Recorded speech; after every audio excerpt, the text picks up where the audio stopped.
عورت سے متعلق کچھ آیتیں اور احادیث بھی اکثر صرف ٹرانسلیشن کی بنیاد پر غلط سمجھی جاتی ہے، اور یہ کہہ دیا جاتا ہے کہ اسلام عورت کو کم سمجھتا ہے، جبکہ پورے قرآن اور نبی پاک صلی اللہ علیہ وسلم کی زندگی یہ بتاتی ہے کہ عورت کو عزت، علم، وراثت، اپنی کمائی اور ماں ہونے کی بنیاد پر بہت بلند مقام عطا فرمایا گیا ہے۔ لیکن ہم ایک جملہ اٹھا کر پورے دین کو جج کر لیتے ہیں۔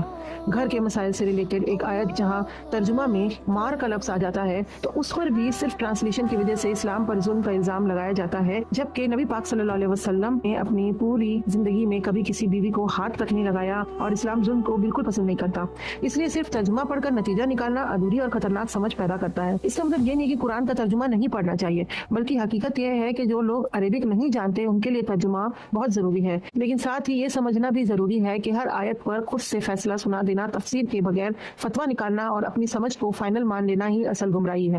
صحابہ کا طریقہ یہ تھا کہ وہ تھوڑی آیتیں سیکھتے، ان کا مطلب سمجھتے اور ان پر عمل کرتے اور پھر آگے بڑھتے، جبکہ آج ہم بہت زیادہ پڑھ لیتے ہیں لیکن سمجھنے اور عمل کرنے کے لیے رکتے نہیں، اور اسی جلدی اور گھمنڈ کی وجہ سے قرآن ہدایت کے بجائے کنفیوژن کا ذریعہ بن جاتا ہے۔